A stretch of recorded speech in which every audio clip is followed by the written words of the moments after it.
Mantan Direktur Utama PT Pelabuhan Indonesia Pelindo II, Richard Jos Lino alias RJ Lino, divonis hukuman 4 tahun penjara dan denda 500 juta rupiah subsidi 6 bulan kurungan. Hakim menyatakan RJ Lino terbukti melakukan korupsi dalam perkara pengadaan 3 unit Hawaii Side Container Crane atau HCC tahun 2010 di Pelabuhan Panjang Lampung, Pontianak, dan juga Palembang. Untuk mengetahui update informasinya, saat ini kami sudah tersambung dengan jurnalis dari tribunnews.com. Ada Ilham Rian Pratama di sana. Halo Ilham. Halo Firda. Ya, Ilham bisa informasikan hal apa yang meringankan dan memberatkan yang menjadi pertimbangan hakim dalam menjatuhkan hukuman kepada RJ Lino? Ya, jadi Tribunnews dan Firda, mantan Dirut Pelindo II RJ Lino telah divonis hukuman 4 tahun penjara dan denda 500 juta rupiah, subsidi 6 bulan kurungan karena terbukti melakukan korupsi. Perbuatan RJ Lino dianggap telah membuat kerugian negara senilai 28,82 miliar rupiah.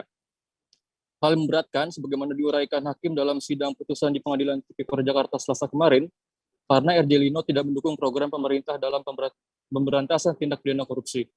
Sedangkan untuk hal meringankan, majelis hakim menilai RJ Lino bersikap sopan dan tidak berbelit-belit saat mengikuti persidangan.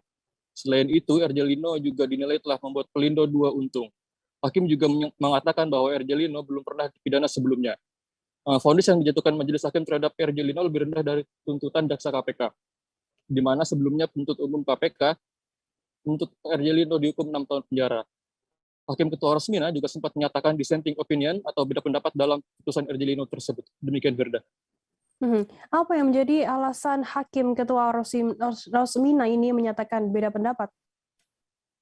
Hakim Ketua Rosmina menyatakan RJ Lino tidak terbukti bersalah sebagaimana dakwaan jaksa penuntut umum pada Komisi Pemberantasan Korupsi. Dalam pertimbangannya, Rosmina mengatakan tidak ada niat jahat RJ Lino dalam memutuskan memilih pengadaan 3 unit QCC untuk Pelabuhan Panjang, Pelabuhan Palembang, dan Pelabuhan Pontianak. Untuk itu, Rosmina menilai RJ Lino sepatutnya dibebaskan dari segala tuntutan jaksa. Akan tetapi, RJ Lino tetap dinyatakan bersalah karena 2 orang hakim, yaitu Hakim Anggota 1, Teguh Santoso, dan Hakim Anggota 2 selaku Hakim Ad hoc Tipikor Agus Salim meyakini RJ Lino melakukan korupsi. Begitu, Firda. Kemudian apa komentar dari RJ Lino sendiri atas putusan 4 tahun penjara yang dijatuhkan oleh majelis hakim? Terkait putusan tersebut, RJ Lino dan kuasa hukumnya mengaku akan pikir-pikir selama 7 hari ke depan. Kuasa hukum RJ Lino, Agus Dwi Warsono, akan pelajari lebih dalam putusan itu, khususnya sikap 2 majelis hakim yang menyatakan kliennya bersalah. Lebih lanjut, Agus menilai dissenting opinion Hakim Ketua Rosmina sudah tepat. Demikian, Firda. Baik, Tribuners, jurnalis kami tadi juga sudah menghimpun keterangan dari Hakim Ketua Rosmina dan kuasa Agus Dwi Warsono dan kuasa hukum RJ Lino. Berikut liputannya untuk Anda. Jadi pada prinsipnya satu, kami selaku pihak dan kami secara pribadi mengapresiasi, menghargai dan menghormati putusan dari majelis atas perkara Pak RJ Lino. Dan yang kedua, atas putusan itu kami masih pikir-pikir masih ada waktu bagi kami sesuai dengan peraturan perundangan untuk mendalami atas pertimbangan hukum yang disampaikan oleh majelis hakim. Yang menariknya dalam perkara ini ada dissenting opinion, ya, yang itu diambil dissenting opinionnya oleh Ketua Majelis Hakim. Intinya dissenting opinion itu satu, pada diri terdakwa tidak ada niat jahat, ya, untuk memperkaya diri sendiri maupun pihak lain dan korporasi.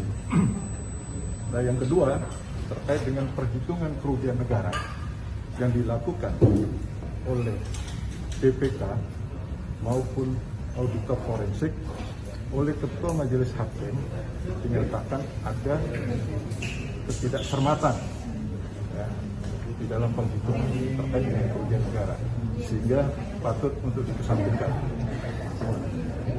Dan yang berikutnya menyangkut kaitannya dengan keuntungan, perusahaan PT Pelindo diuntungkan. Jangan lupa subscribe, share, komen, dan like ya.